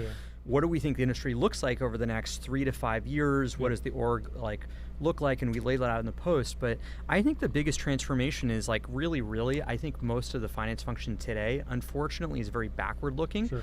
But I think as automation, agentic workflows are coming to the forefront, and platforms like Ramp, actually more people can be looking forward, can be spending time, on like for Ben Thompson, like what are the really interesting breakthrough theories and how do you go and make things better? And when I think of like what is that last exam ultimately for a finance organization is, I think there are companies that have taken these tests. So I think one of the interesting studies I think about is Amazon. In its early days, so they were very early, and they would send email follow-ups to customers. You just bought this. And the old way of doing email marketing to customers was someone would write, like if you've seen like the Trader Joe's newsletter where someone writes like these poetic things about the new ingredients and cool stuff, come try this and whatever. Amazon did that in the 90s. There was an editorial team talking about the great new products that were coming online on Amazon.com. And then there was this personalization team. It's like, I don't know, P12N or whatever it is. And they said, we're going to A/B test it. Mm-hmm. This personalization team, you're going to get 10% of the send volume. And your job is to just go and try to find these weird connections, these Move 37s of like, you just bought this, you may be interested in this product. And for a long time, humans crushed the personalization team. There was something kind of in the example of how these marketers thought that was better. going to get better and better and better, till one day the personalization team, the volume started winning. Sure. And it kept winning. Yep. And there is no team that is sending like newsletters around. And so, it turns out algorithmically on single products, you might be able to go and have a better algorithmic recommendations. I still think for quite a while, there was a role for creative CFOs in thinking about these unexpected strategies. It's sort of in some ways like, I don't know, make it about you guys for a second. The media industry has been at it for a long time. There's live streaming. TV has been around for a while. No one saw this, and suddenly, like, this is one of the most, I think, important things happening. In broadcasting. It's your show. Thank you. You guys saw it. And I think there's room for people of great taste, who are great marketers, who are great leaders, CFOs, and so no, I'm bullish actually when you have time to think about the interesting work. 100%. Yeah, like there's one world where you see the expense policy as like a set of if statements, and there's a different world where you start thinking about expenses as like bets and risk taking and actual like what is the net present value of buying that particular thing? Will this pay off for the business? Does this actually increase shareholder value when you buy even just those pencils versus those pens? Like that's really also. There's so much. Finance historically is looking backwards, and you can make decisions based on that. And be like, whoa, we spent this on this. We shouldn't do that again. But there's also so much that you can bring in of like even helping understand projecting out. Did you know if you adopted this tool and then you grow headcount 20% or 30% or 100%, this is going to be in a year. If you keep this existing, plan contract, you're going to be spending, some crazy multiple of what you're paying today. So, and there's so much. So, what's next for the company? Is the job finished? Yeah, everybody in the chat's asking, job finished? Is the job finished? The job is not finished, guys. I'm still, we can't believe it. There's so much to do. Let's go. Yeah. Job not finished confirmed. No, guys, this is. I love this thing. No, it's like we're pleased, we're happy, but like this is the crazy thing about our industry is that any business that spends money could be a Ramp customer, and we've come a long way. They will be. They must be. They must be. Shoulds and musts. I don't know. We're working hard on it, but guys, most people. Pour one out for our friends, like expenses, closing the books. It is the worst hour of their month. It doesn't have to be. We're going to change that. Fantastic. Incredible. Well, thanks so much for stopping by. Thanks a ton. A ton of fun. We'll see you later, hopefully. Yeah, we'll see you later. And please recommend your tailor to me. I got to get one of these things. No, we'll put you in touch. Cool. Thanks, we'll guys. come to the fitting. Awesome. Great to see you, Eric. Yeah, we got to hop on with Avi Schiffman in a few minutes. Let's read through some posts, though. Interesting fact about the IPO market. We needed a poly market on whether Eric would say job's not finished. Yes. Although it probably would have been sitting at 100%. Jeff Richards says the last 5 technology IPOs are up 142% on average. The last 20 are up 93%, performing well beyond lockup windows. Last 12 months prevailing narrative: there is no IPO market. Smart companies prepared anyhow, and we're ready to take advantage of favorable conditions. And it's Chime, Voyager, Circle, Mountain, Hinge Health, eToro, CoreWeave, tons of companies on here. Service Titan all got out and are sitting at pretty solid offer to current percent gains. There's a few that are down, but by and large, the IPO window is wide open. It's wide open. And on that note, there was some news yesterday that an ultramassive asteroid is on a possible collision course with the moon, made to trigger destructive meteor shower on Earth. And Andy from 2 Cents says it's in 2032. Enough time for an IPO. Lock in. Post. So. Really quickly, let me tell you about numeralhq.com. Sales tax on autopilot. Spend less than 5 minutes per month on sales tax compliance. And we can give Avi Schiffman a call. Give him a ring. Let's give him a ring and see if he's available. We haven't done many of these before, these sort of FaceTime call-ins, but we're going to give it a shot. I'm just going to call him on the phone. I'm not even FaceTiming it. It's good, Dylan. How you doing? My man. Can you hear us? Happy launch day. Splendid. I can hear you. Happy launch day. Very bold to launch on the day of a Ramp fundraise, but you're breaking through. I've been seeing, congratulations. Seen a lot of posts. Oh, thank you. We've been following the story for a long time. Very excited that you got these out into the world. Break it down for us. Are you sharing any numbers, or has there been any feedback? I saw a bunch of posts that you were reposting. What's the feedback been so far? What did you actually ship? Is this the final product? This is developer preview. Give us kind of the high level overview, and then we'll dig in. Sure. Yeah. Am I live right now? You're live. You're live. Oh, dope. Yeah, actually, I mean, just one minute ago, right before you called, a friend of mine that I sent it to, he works for Arc Boats. Oh yeah. And everyone there loves it so much, they just called me and they just ordered a whole bunch of them. So Fantastic. There we go. You're selling enterprise software. Yeah. I was going to ask, are people abusing this yet to do work instead of they're like, yeah, he's pitching me a friend, but really I just want an intern. I just want to sell stuff. Yeah, I think some people want it to like help them with productivity, and like that's kind of the con of talking about it on Twitter. But I have no idea. The cool thing about Friend is I can't read people's chats because I don't have their friend. It's kind of like a living YubiKey in that way.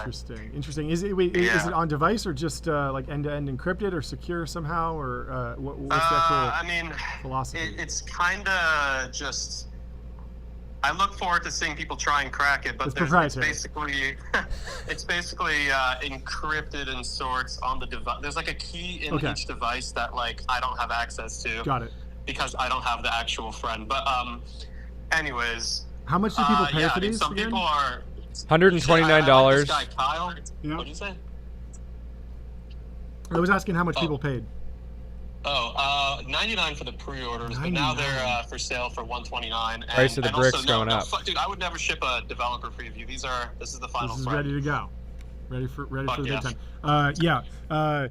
What's next? Do you immediately go into getting feedback, V2, software, hardware? What are you excited about improving? I'm sure you're getting a lot of feedback already. Yeah, no V2s anytime soon. I think the product is the best I could possibly do with the current state of tech. The real marketing push will come sometime soon when our next movie drops, which will be a proper feature film that we're submitting to film festivals. No way. You're making a whole movie? Okay, this is a new meta. The cinematic launch video is dead. They were dead. Be shipping 90 minutes. This is. That's why I didn't want to drop another video today. Like, fuck, that's boring. That's amazing. The meta moves on. But the new feature film, I promise you, will be the greatest cultural technology thing of the 2020s. I think it's going to be amazing. Bold statement. Can you tell us anything about who's attached? I know, was it Sandwich Video that worked on the previous film? If you had Sandwich do a feature film, it would cost like $50 million. I think so. I'd be surprised if you guys knew them, but you know All Gas No Brakes or Channel 5? I know. Of course Andrew Callahan deeply, yes. He interviewed the former president's son recently. They split off a while ago because of all the sex scandals. But the production crew behind All Gas No Brakes has been following the whole project. Very cool. And it's going to be kind of like that Kanye documentary from a couple of years ago. Okay, yeah. It's gonna be great. When's is it the August, September? When are we talking? I have no idea. Probably not this year because I want to submit it to film festivals first and win them. Yeah. The closest one is the Berlin Film Festival, and the awards for that will come out in February. That's cool. So, do you think the price of you know how the price of like a cinematic 2-minute like intro video has dropped a lot because like cinema cameras are getting cheaper. Sony has the FX3. Like you can just use free editing software, AI tools. Like, do you think the price of making a feature film has dropped such that like more companies will be doing this in the future? I mean, probably, but I think like ultimately you just got to like care enough to make something good. I mean, for the Friend launch video from last year, I location scouted it, I casted it, I helped write the script, I was there on set. Like, you just have to be involved, and I guess just be good enough to make something dope. I thought the Waves video was probably the best second to Friends video I've seen. Which one was the Waves? Oh, Waves. We had the like the glasses. Yeah, I thought it was great. It was a nice video. It wasn't just like flat. It wasn't annoying. I completely agree. Yeah, it was great. Take me on a tour of the other hardware devices. It sounds like you're a bit of a fan of Waves. What else is going on in the world that's interesting? What do you think's a dead end on the tech tree? Well, I am still disappointed that there's not really any interesting consumer stuff. I still find Polymarket to be pretty much the only like genuine mainstream consumer thing of the last billion years that's worthwhile. Yeah, that is real. Yeah, I mean, you're partnered with them. Yeah, we're partnered with them. It's novel. It's cultural. It's cool. Yeah. Shane is cool. I mean, it's new. It's what I want to do. It's just so hard to break through in consumer because it's either like it's hardware and it's $1 billion to do a big run, or it's like it's anything tied to social networking and like there's a super durable monopoly. I mean, I guess ChatGPT broke through in the consumer context really, really massively, but it instantly just turned into like a Mag 7 I don't know. I company. think they're doomed. I feel like, okay, for starter, I'd be very surprised if the whole Johnny Ive thing actually ships. Okay. I don't think that's going to ship. That's maybe my take. I feel like that's going to fall apart. I mean, it's just they're just too old to understand how to go towards, let's say, the main target audience that I'm very interested in is Gen A, because they don't say the word AI companion. I named it friend because they just say they're talking to their friends. They know how to intuitively talk to an AI, but also view it as like a platonic companion. It doesn't have to be a sex bot or an assistant, which I think is really only old people that need some kind of utilitarian value from. What about GPT psychosis? Is it real? Is it a risk for the friend? Is it a risk? You worried about it? You worried about someone getting 7 million prompts deep in friend? If you truly fall to that, I think that's your problem. Well, I would hope that you at least build some guardrails in just to be safe, because why not? Yeah, just make sure the friends check on. Behind the hood, we're using Gemini 2.5, which I think is a great model, and Google does a good job aligning it to human purposes. Just do me a favor and remove those. What is it? It's not SCP, like horror copy creepy pastas. Just remove those from the training set, please. Sorry for that guy. Yeah, it was rough. That Bedrock guy. Yeah. May he rest in peace. Anyway. Yeah, well, we'll see. The friend used to be a little bit more psychotic. When the battery died, your friend actually was truly dead. That's wild, Tamagotchi style. What about? Do you ever play Fallout?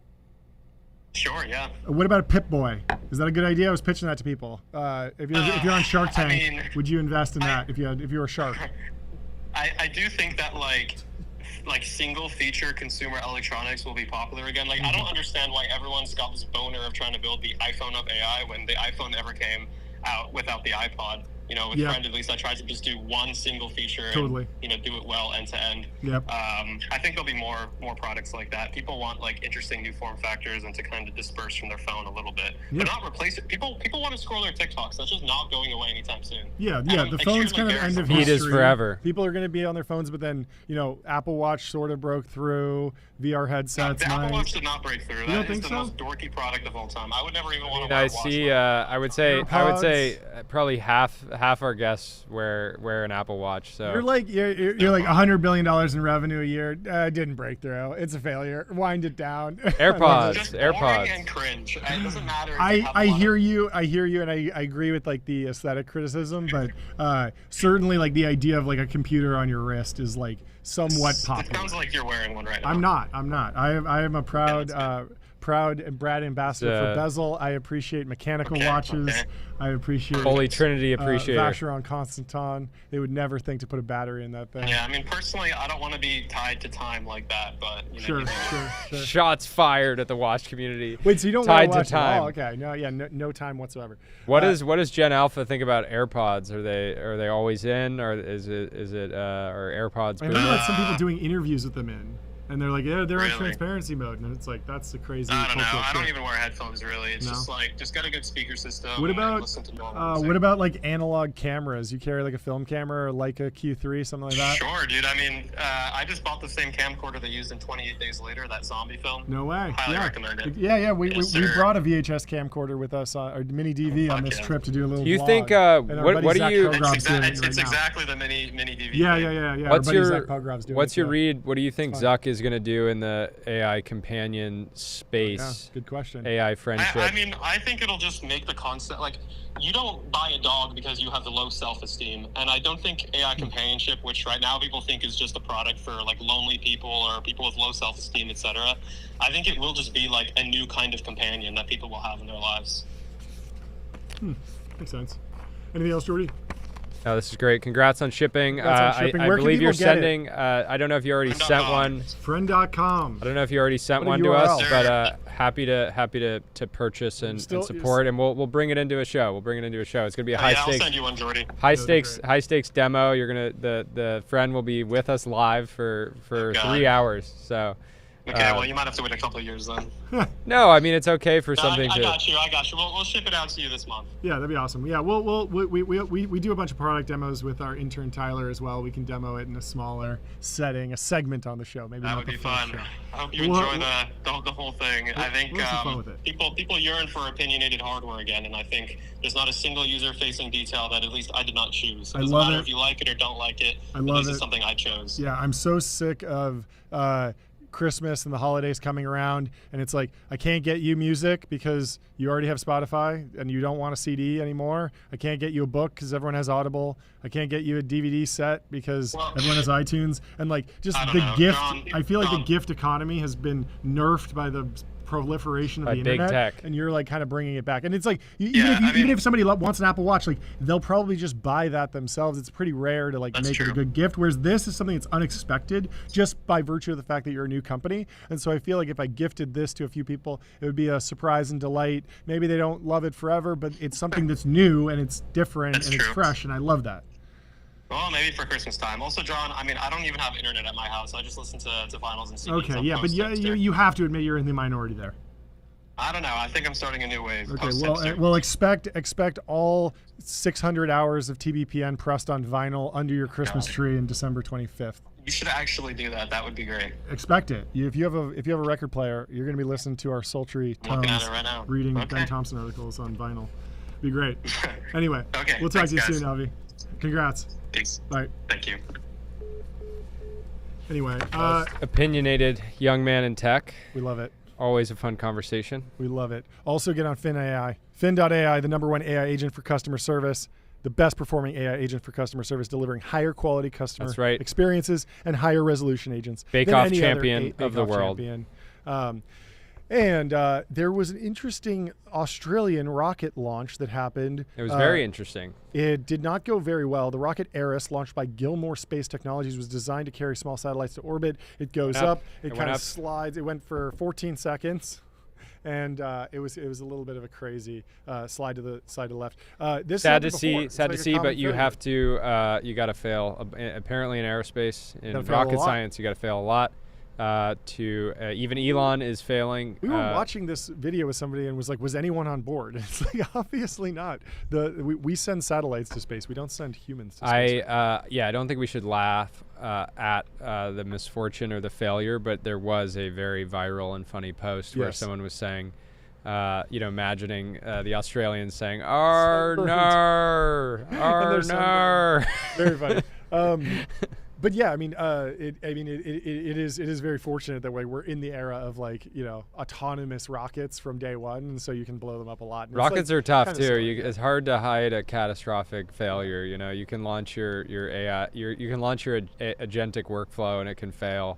But when you launch a rocket, people are going to find out. Oh, this is interesting. Avi mentioned Polymarket.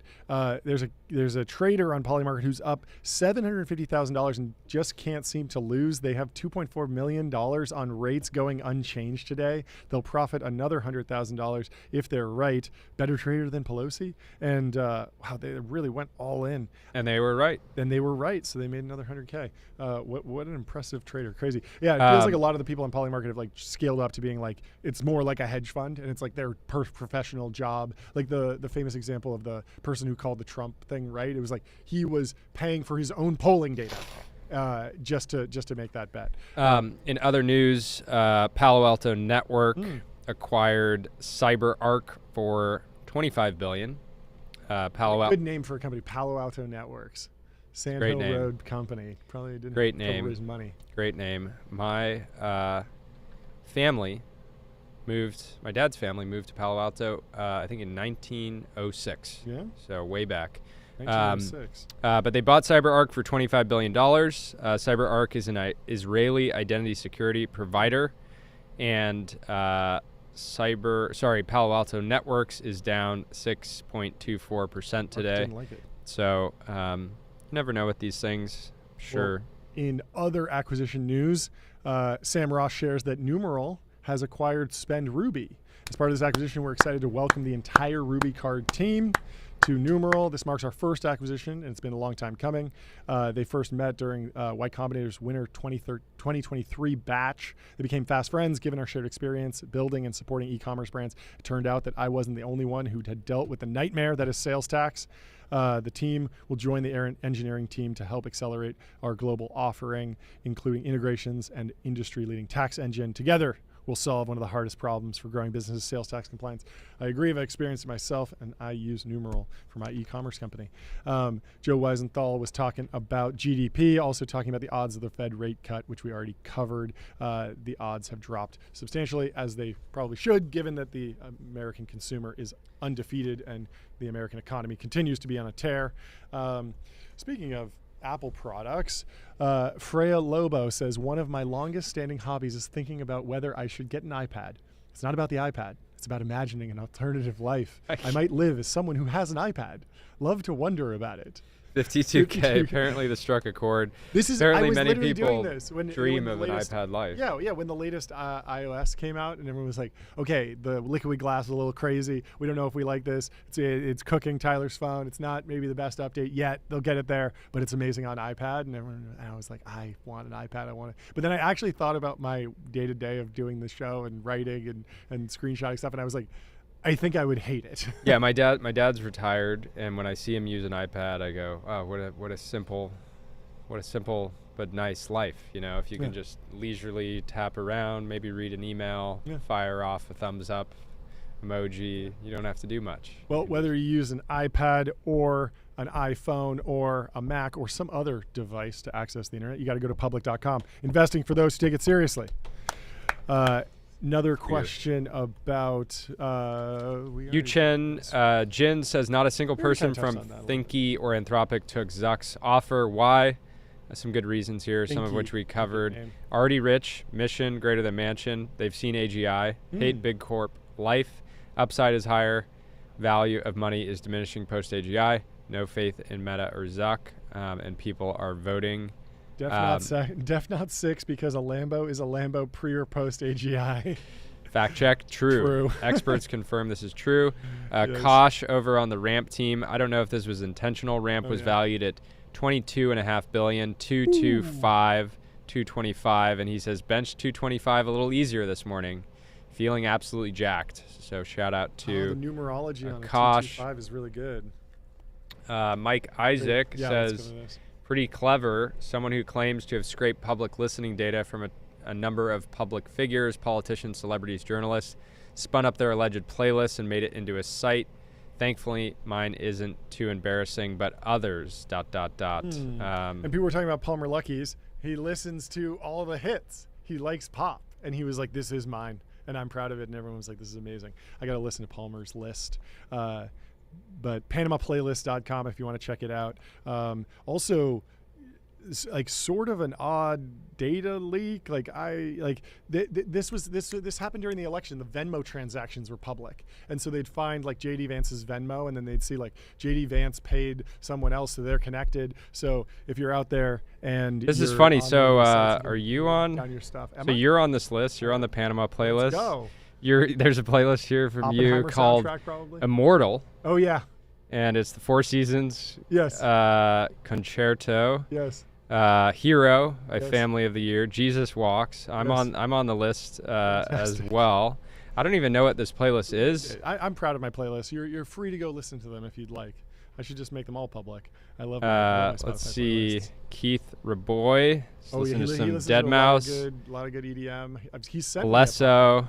Spotify playlist. It is funny because I feel like I didn't expect it to be public, but obviously I don't care. Sean McGuire's listening to some Aphex Twin, Muramasa.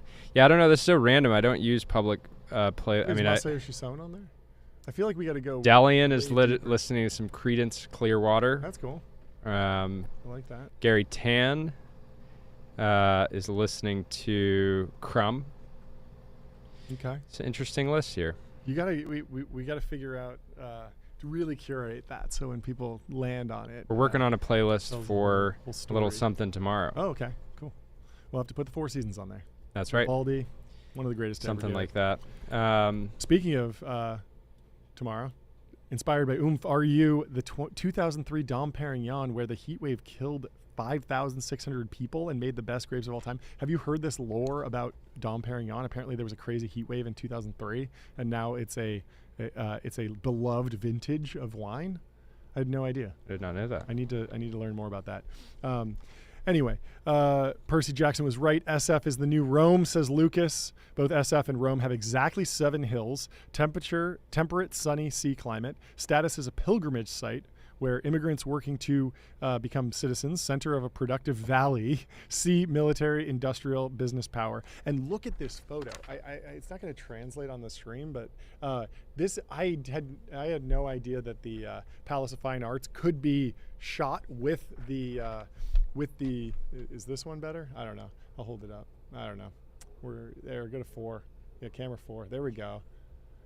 Put it for. I'm fighting the air conditioning. But the Palace of Fine Arts, incredible image, and it does look very Roman. So, San Francisco, undefeated. Luke Ferrator. So there was a piece in Bloomberg about Luke Ferrator, friend lots of the debate. Show. Was it a hit piece? Fair certainly, analysis? There's critique, so people were going back and forth. Spore said the Luke Ferrator article is hardly a hit piece, and some of y'all are wildly overreacting. We have some of the overreactions here. We got Catherine Boyle saying, when I worked for the Washington Post, there was an understanding that the family of elected officials was generally off limits unless they put themselves in the arena. A hit piece on a low-level government employee that goes after his mother by name is so appalling. Why would anyone in tech talk to Bloomberg after this? Sean McGuire says Luke Ferrator is an American hero. He says it's a hit piece. He says a hit piece is a badge of honor and par for the course. Luke Ferrator is still 23. We got to get him out of the government. We got to get him into Silicon Valley. We got to get him into SaaS. Term sheet. We got to get him a term sheet. That's the key. I mean, think about how many people have probably approached him and said, I will give you $50 million to start a company, and you can immediately take $5 million of secondary. Like I'm sure some offer in that range has been made, but it is worthwhile having him in the government working on important problems. I think you had a framing which was you can look at some of the cuts that Doge has been making and say, if you believe that the government is efficient and that the money is being spent well, then you're going to be really upset. If you believe that there's potentially a lot of waste and that there's money just going to people that shouldn't be getting it or going to causes that might be harmful, then maybe it's positive. And so it's naturally like an incredibly politically charged topic. It's completely reasonable if someone says to you, America is spending $100 million to help the less fortunate. You'd be like, well, I don't want to take that away. Of course, it feels good to help the less fortunate.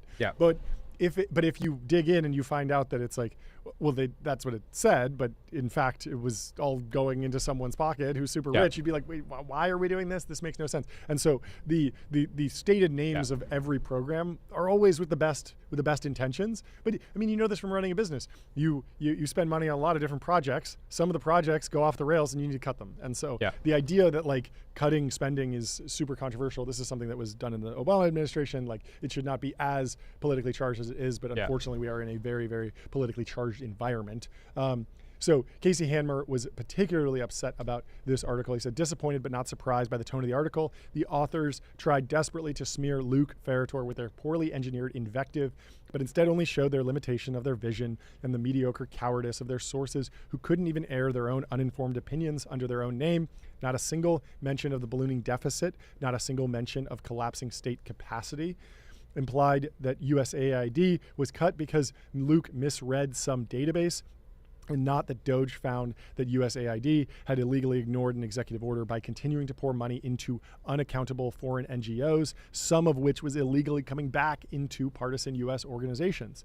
It is astonishingly irresponsible to paint a target on Luke like this. A number of sources made claims about his motives, which is defamatory. An article like this brings dishonor upon the profession. The other side of this is that I think this isn't Luke's first rodeo, even though he's only 23. I think he is holding up well. And I think he knows that this is par for the course, and so and it's making a large number of people think that he might be bad or Al-Ghaib.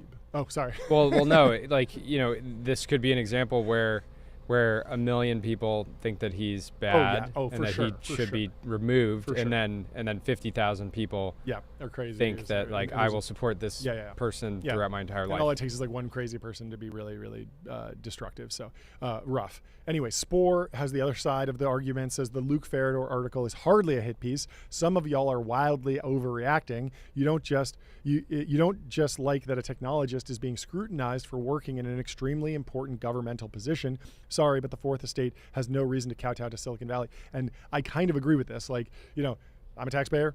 You work for the government, just like I would expect, like, to know where the government funds are going and what, is this particular government program efficient or not. I also would like to know who the people are. And so I do think this is of the public interest, and I think it's okay for reporters to dig into what Doge is doing, because even if you're pro Doge, you want to make sure that it's working effectively. And so that's reasonable, I think. Spore continues and says, I super support the new media strategy of going direct and telling these publications to F off when they try and slander you, but then you don't really get to complain when they're not characterizing you how you want. That's not how it works. For what it's worth, I read the piece. It is a too long portrait of work. Luke, it is extremely long. It takes over an hour if you listen to the audio version.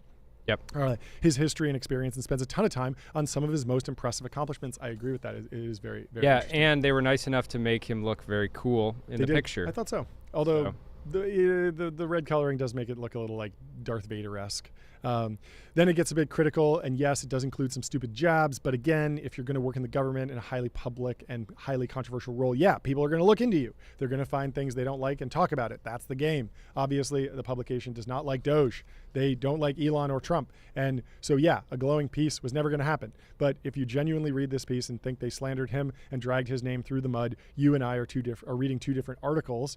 But hey, he's just a kid. Well, one, don't diminish the guy. He's incredibly talented, smart, and accomplished. So, and also, I don't know how old a person is. If they're operating a key government position, the public has a right to understand who they are. And so I thought that was a good, more nuanced take from a tech insider about the piece. And Max Meyer chimes in with a rebuttal and says, his work in government is fair game. The main thrust of the criticism was the bizarre focus on elements like this shared by Mike and the extreme bias in the subtitle suggesting he's kind of some sort of evil sellout. The bias of writers is fair game too. Oh, so you can criticize the writers too. Hard to call him a sellout considering he hasn't raised money for a SaaS company yet. He did sell out, in my opinion. Going to work for the government, working for a nonprofit, that's the selling out. You got to stay in the arena, build some SaaS. Anyway, post from Ara Karazian. No one is talking about this, but the bull case for AI and economic growth. AI spend is up 60% in construction and 35 times in manufacturing. Faster planning and smarter automation will transform. Let's give it up for big construction and little construction for adopting AI. It is interesting that they're adopting AI faster and more aggressively than professional services, technology, finance, retail. This is growth rate though, so that doesn't mean they're doesn't mean they're indexed growth. It doesn't mean they're actually spending more. It just means that they went from zero. They were not adopting it at all, and now they're adopting it like crazy. I mean, I guess they all kind of started at 100. 2 years ago? Anyway, we should talk to Ara about that more and dig in. Relevant post, primary topic at 5 of 6 board meetings this week. We covered this with Eric, but he says how to redesign a startup org in the age of AI. We should close with this extremely important lesson from Peter Thiel. Or maybe we should do a few more posts. But David Senra said, don't divide your attention. Focusing on one thing yields increasing returns for each unit of effort. At a micro level, an extra hour of focus on the current project has a much higher return than an hour on something new, or worse, 5 minutes each on 12 new things. Before you ever do something, you should understand the opportunity cost versus existing things. Don't rationalize that something you want to do is complementary when it's not. At a macro level, understanding that applied effort has a convex output curve is a very useful discipline when considering new market areas. This This convexity means that the opportunity cost of transferring resources from existing projects to new ones is high unless the new area is incredibly valuable. Anything we can do to extend an existing convex curve is worth so much more. And there was someone in the comments saying, well, Elon is the counterexample to this. And of course, Elon and Peter Thiel were business partners for a number of years and continue to work together in many capacities. So with that reading, should Timothy Chalamet be partnering with Lucid Motors to promote their new car? I think so. I think this looks like a car straight out of Arrakis. So yeah, and I think it works. Yeah, and I think this is very much, this actually builds his brand as an actor. Like, I see this and I see, yes, it's an ad for this car, but it's also an ad for Timothy Chalamet. So he's partnering with Lucid Motors, bold, discerning, unapologetically original. And you know, his primary thing is point a camera at me.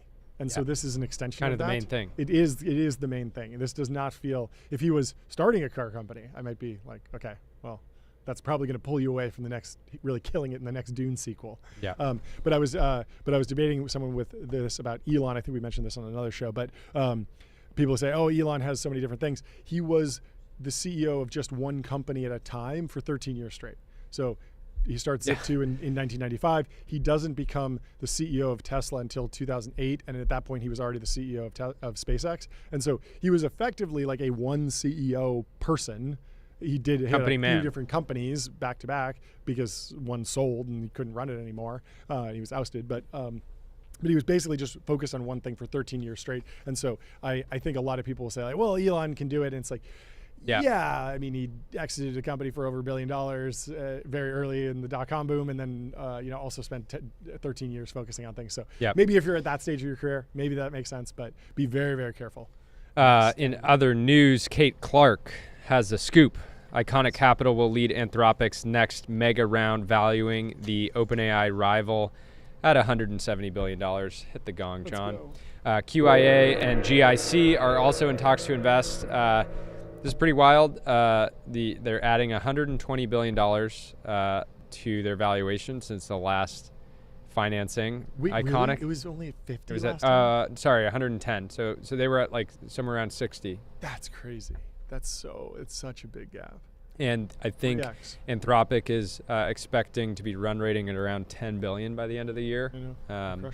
So seems like a reasonable multiple given the growth rate and given their they are the 170 ton gorilla in the code gen market right now. This will be at the top of the request that SBF sends to the president, begging for a pardon. Yeah, you were saying this. So FTX owned 13% 13% of Anthropic. They effectively led, I think, their Series C or something. They put $500 million into the business. Off the balance sheet. 13% ownership of Anthropic. And if they'd held on to that, it would be worth $20 or $30 billion. Of course, they went through bankruptcy and had to restructure.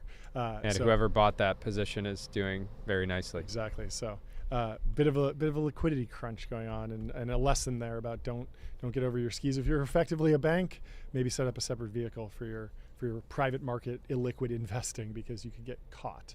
That's right. Anyway, thank you for watching today's stream. We will see you tomorrow live from the New York Stock Exchange. I cannot wait. I wish we could wear these tomorrow. No, I think we're gonna. I think it's a little. New suits though. We've got some other suits for tomorrow, but thank you for tuning in. Unique show today. We're figuring out how to do the show on the road. Yeah. Thank you to our production team. Everyone Chads on the production team that. What's that? Yes. Yeah. Ben, Michael, Scott. People know. They know the names. Yeah.